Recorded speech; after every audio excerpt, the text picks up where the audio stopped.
ili usizuiliwe na chochote juu ya maisha yako. Kwa hiyo jambo la kwanza, kama unajua kabisa njia yako ina vizuizi, kama unaelewa kuna mahali hauvuki kwa wepesi kabisa, jambo la kwanza natamani ulijue ni mtangulize Mungu kwenye kila hatua unayopiga ili afanye yafuatayo. Na jambo la kufanya, anaimarisha hatua zako ili usizuiliwe na chochote juu ya maisha yako. Kitabu cha Zaburi 37 mstari wa 23 na 24, neno la Mungu linasema, hatua za mtu zaimarishwa na Bwana, naye aipenda njia yake. Sikiliza Daudi anachosema hapa, hatua za mtu zaimarishwa na Bwana, naye aipenda njia yake. Kwa nini anasema hivi? Anasema kwa kumaanisha kabisa ya kwamba unapomtanguliza Mungu kwenye kila unachokifanya au kwenye kila hatua unayopiga, Mungu anaimarisha hatua zako. Na anapoimarisha hatua zako, ina maana kwamba utakuwa imara kiasi kwamba hakuna yeyote ambaye atakuzuia. Unapoimarisha hatua zako mbele za Bwana, unapomtanguliza Mungu katika biashara, unapomtanguliza Mungu katika kazi, unapomtanguliza Mungu kwenye ndoa, unapomtanguliza Mungu mahali popote kwenye familia, neno la Mungu linasema anaimarisha hatua zako.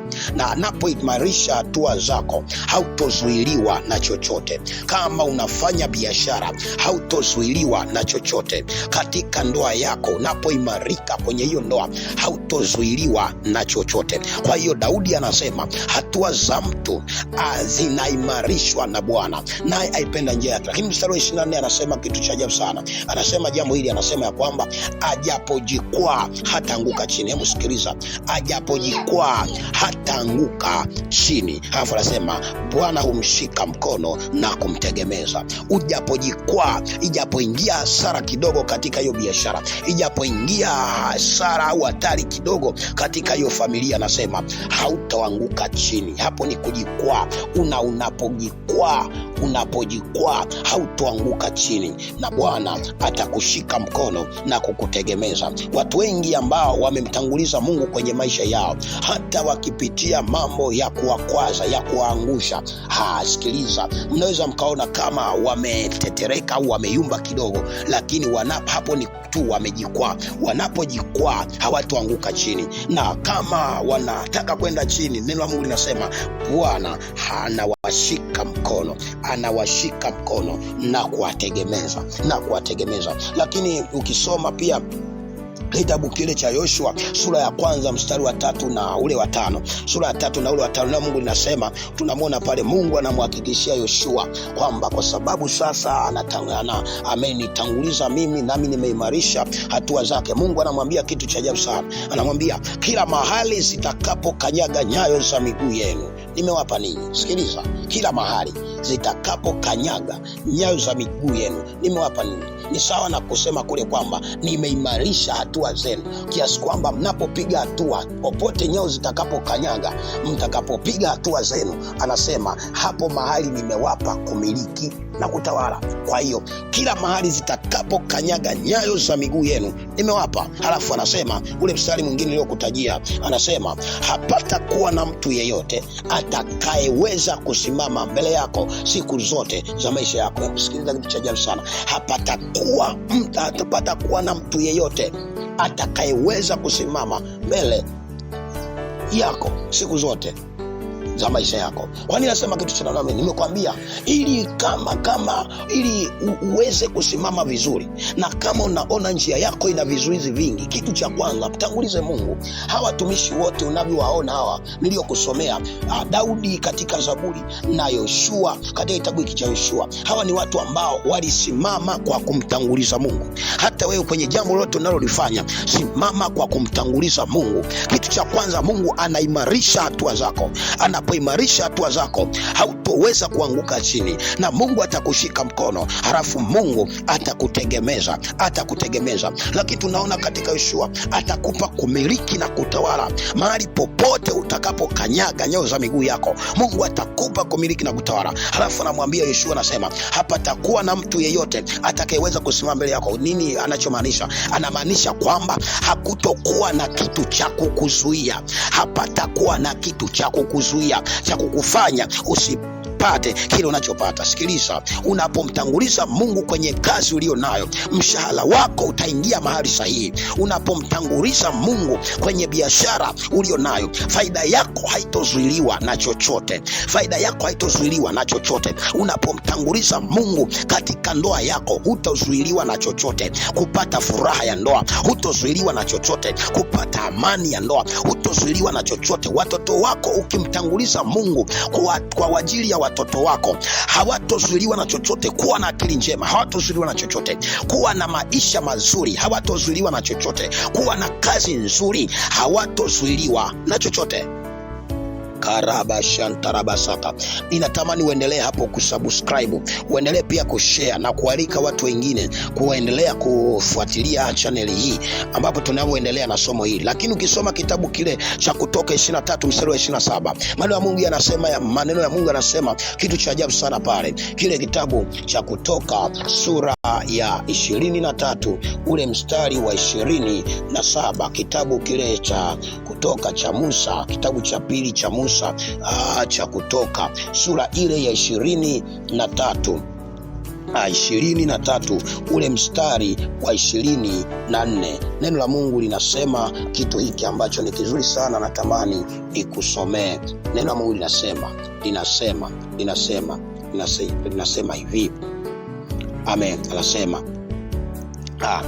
usisujudie miungu yao wala kuitumikia, wala usiende mfano wa matendo yao, bali utaiangamiza kabisa, na nguzo zao utazivunja vipande vipande. Nanyi mtamtumikia Bwana Mungu wenu, naye atakibarikia chakula chako na maji yako, nami nitakuondolea ugonjwa kati yako. Hebu sikiliza, nitakuondolea ugonjwa kati yako. Nini anachomaanisha? Kwamba utakaposimama katika kumtumikia Mungu peke yake, utakapomtanguliza Mungu, umekataa kuisujudia miungu mingine, anasema nami nitakuwa pamoja nanyi. Halafu kitu kingine anachosema ya kwamba nami nitaondoa ugonjwa kati yako. Kuna watu wengine maisha yao yanazuiliwa na ugonjwa. Hujawahi kuona watu wanavyopata, wakati wamepata faida, wakati wamevuna vizuri, ndio magonjwa yanakuja, ndio shida zinakuja, ndio mambo mengi yanakuja. Kwa nini? Ni kwa sababu kuna kitu kimekosekana. Sasa ukimtanguliza Mungu, anasema nitaondoa ugonjwa kati yako, ila cha kufanya nitangulize mimi, haribu miungu mingine. Ondoeni miungu mingine, ndipo nitakuwa Mungu wenu. Lakini mstari unaoendelea anasema na tumeona pale, anasema kwa habari ya kwamba nitakibarikia chakula chako. Hutazuiliwa kupata chakula. Umaskini wa kukosa chakula hautokuwepo kwako. Umaskini wa kula mlo mmoja hautokuwepo, kwa sababu umemtanguliza Mungu. Na watu waliomtanguliza Mungu wanapata amani kwenye kila eneo.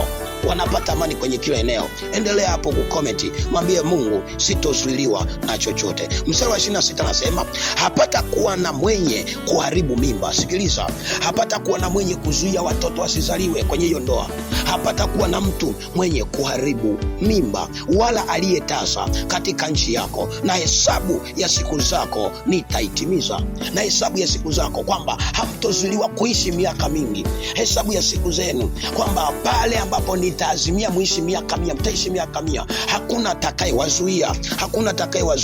Kwa hiyo anasema, lakini mstari wa 27 ndio mstari ambao Mungu amesema kitu cha ajabu sana. Anasema nitatuma utisho wangu utangulie mbele yako. Sasa sikiliza, kandarabasa tarabakoria, anasema nitatuma utisho wangu utangulie mbele yako, nami nitawafadhaisha. Hebu sikiliza, nitafadhaisha watu wote utakao wafikiria, nami nitawafanya hao adui zako wote wakuoneshe maugo yao, wakuoneshe wakuoneshe maungo yao, wakuoneshe maungo yao. Mungu anasema kwa sababu umenitanguliza, kwa sababu umeniweka mimi mbele, nami nitatangulia mbele yako, nami nitatuma utisho wangu utangulie mbele yako, na hapata kuwa na mtu ambaye atasimama mbele yako. Halafu anasema na wale wote adui zako wote nitawafanya wakuoneshe maungo yao. Kwa nini anasema maungo? Kuonesha maungo ni kule mtu kutupa nguo zote, halafu anaanza kukimbia, halafu maungo yake yote ya ndani yanaonekana.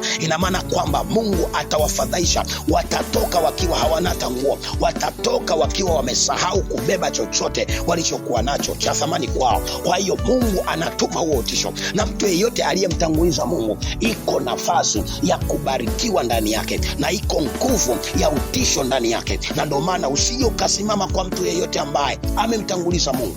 Usisimame. Hakuna chuma ulete kitakayoweza kusimama, hakuna chochote kitakachoweza kusimama, hakuna jambo lolote la kuweza kumtisha au kumsumbua, kwa sababu amemtanguliza Bwana. Kwa hiyo na Mungu anaachilia hiyo nguvu, anaachilia huo uwezo, anaimarisha hatua za mtu aliyemtanguliza yeye. Bwana Yesu asifiwe. Nimekwambia mtangulize Mungu ili afanye mambo yafuatayo. Na kwanza nikwambia afanye, aweze kuimarisha hatua zako ili usizuiliwe na chochote, lakini pia anakuondolea vizuizi vya namna hii. Kama umeona anakuondolea, anasema nitatuma utisho mbele yako, utangulie mbele yako.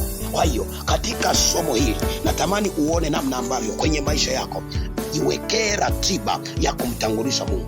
Mweke Mungu kuwa kitu cha kwanza kwenye maisha yako. Kwa mfano unawezaje kumtanguliza Mungu? Unapotaka kufanya jambo lolote, kitu cha kwanza mtangulize Mungu kwa maombi. Mtangulize Mungu kwa maombi, kwa kuomba. Funga na kuomba, mwambie Mungu ninataka nianze biashara hii, Mungu ninataka nianze kuoa, Mungu ninataka nianze kufanya kitu hiki. Mtangulize Mungu, utamwona Mungu akikusaidia. Lakini pia mtangulize Mungu kwa sadaka. Mwambie Mungu ninaanza hii biashara na kutanguliza kwa sadaka, na kutanguliza fanya hiki Mungu, na Mungu utamuona anakusaidia.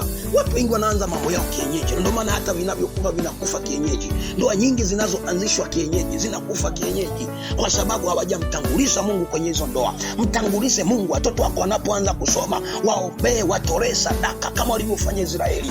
Mungu anawaambia nataka niwatoe kwenye utumwa. Kwa hiyo ili niwatoe kwenye utumwa, mwende mkanitolee sadaka. Wanapoenda kwa Farao, tunataka twende tukamtolee Mungu wetu sadaka ambaye ametutokea. Farao anawazuia, Mungu wenu ni nani? Mungu wenu ni nani? Wakasema Mungu wetu anahitaji sadaka, anawazuia. Basi nendeni ila kondoo zenu mwacho. Akasema hatuachi kitu, tutaenda na sadaka zetu na kondoo zetu na mali zetu na watoto wetu, tuende tukamfanyie Bwana ibada. Kwa nini wamfanyie ibada? Kwa sababu wanataka kumtanguliza Mungu kwanza, atangulie mbele yao, awatoe kwenye utumwa. Familia nyingi zinaingia kwenye utumwa, kwenye migogoro, kwa sababu wazazi na watu wengine hawajamtanguliza Mungu. Kuanzia leo chukua hatua ya kumtanguliza Mungu kwenye kila jambo unaloanza. Unapoanza siku, mtangulize Mungu, mwambie Mungu tangulia mbele yetu. Unapotaka kufanya jambo lolote, tangulize Mungu, mwambie Bwana ninaanza hiki kitu, ninakutanguliza wewe. Watu wengi wanapoanza, wale watu wa miungu wanaanza na sadaka zao za miungu, wanatoa makafara. Wanapoanza mwaka, wanapoanza miradi fulani, wanatoa makafara. Mtu anapoenda kwa waganga ili apate mali, anaambiwa atoe kwanza sadaka,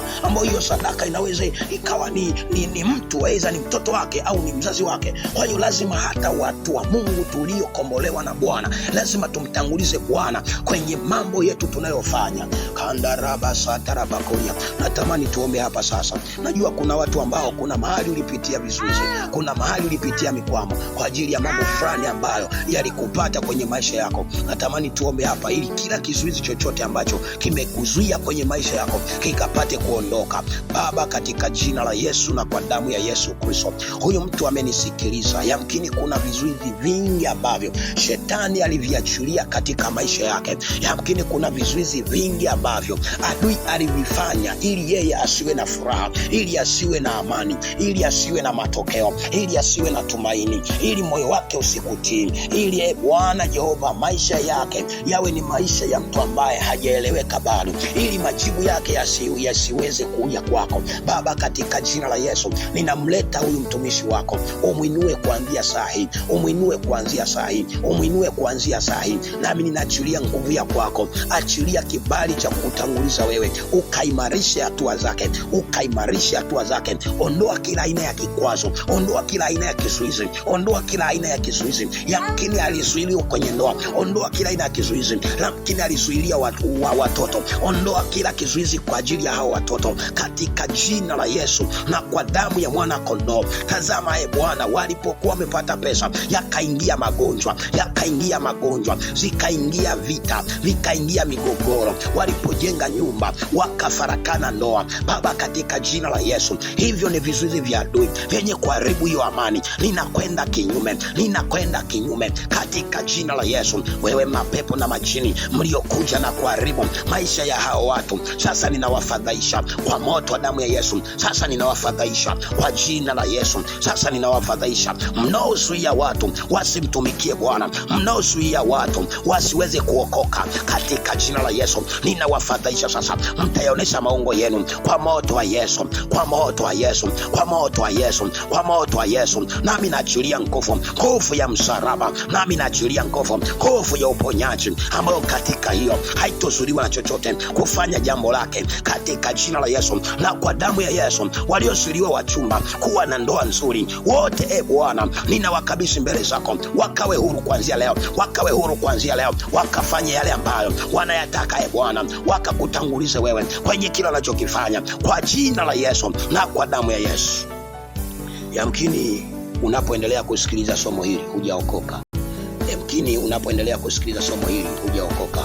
Fuatisha maneno haya, sema: Bwana Yesu, ninakushukuru kwa ajili ya somo hili.